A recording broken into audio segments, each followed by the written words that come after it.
Adenium की update देने के लिए मैंने आज ये वीडियो शूट की है और इस टाइम आप यहाँ पर देखें तो मेरे फ्लावर्स जो हैं बहुत ही खूबसूरत लग रहे हैं। शाम का टाइम है ये और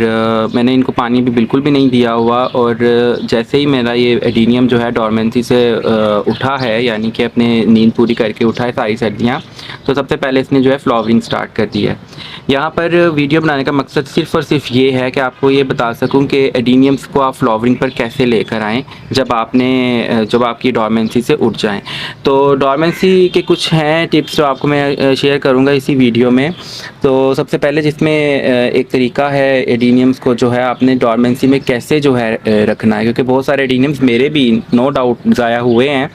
लेकिन बहुत सारे एडीनियम्स मैंने बचा के भी अपने रखे थे, जिनमें से एक ये है। और आप देखें इसको मैंने बहुत अच्छा और हेल्दी रखा था, इसकी मैंने फर्टिलाइजेशन की थी प्रॉपर, और उसके बाद अब आप जो है इसका रिज़ल्ट ये देखें कि पत्ते जो हैं बाद में आना शुरू हुए हैं, सबसे पहले जो है इस पर कलियाँ बननी स्टार्ट हुई हैं। तो ये किस तरह से किया जा सकता है उसकी मैं टिप्स अब आपके साथ शेयर करता हूँ। सबसे पहले तो आपने ये करना है कि फर्टिलाइजेशन जो है आपने अक्टूबर नवंबर में जो है इसकी एक दफ़ा कर देनी है, ताकि जब इसके पत्ते झड़ना शुरू हो जाएं उसके बाद आपने इसके किसी भी किस्म का फर्टिलाइज नहीं करना।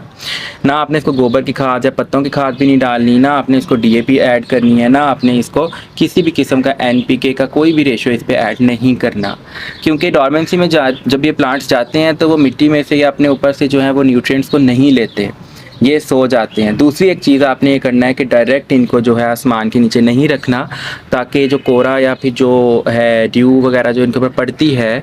तो वो ना पड़े। उससे ये होगा कि आपके जो स्टेम्स हैं ना वो यहाँ पर जो है ना डाई बैक होना शुरू हो जाएंगी, तो वो उससे उस चीज़ से बचाने के लिए आपको इनको शेड के नीचे रखना पड़ेगा, जहाँ पर डायरेक्ट जो है ड्यू ना पड़े, धुंध वगैरह भी इसके ऊपर डायरेक्ट ना पड़े। शदीद सर्दी के असरात से बचाने के लिए भी आपको इसको जो है उस जगह पे रखना है जहाँ पर सारी सर्दियाँ जो हैं जब भी धूप निकले तो 1-2 घंटे की तो कम से कम ज़रूर आए। उससे ये होगा कि ये प्लांट जो है तब भी जो है अपना जो है कुछ ना कुछ जो है खाना जो है बनाता रहेगा, यानी फोटोसिंथेसिस करता रहेगा। डोरमेंट होने का ये मतलब बिल्कुल नहीं होता है कि प्लांट जो है वो बिल्कुल भी कुछ नहीं कर रहा, वो जो है रेस्पिरेशन भी कर रहा होता है और फोटोसिंथेसिस भी कर रहा होता है, लेकिन बहुत ही थोड़ी अमाउंट में।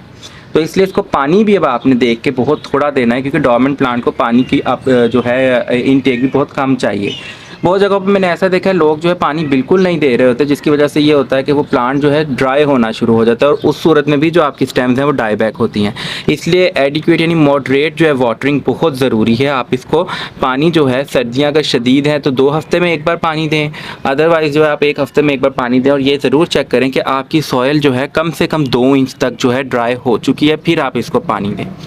मैंने जो इनके कॉर्डेक्स जो हैं ऊपर बाहर करके निकाल के लगाए हुए हैं, इसलिए ताकि जब इससे शदीद सर्दी आए तो अगर कॉर्डेक्स को पानी ज़्यादा मिल भी जाए तो बाहर होने की वजह से वो जल्दी ड्राई हो जाता है।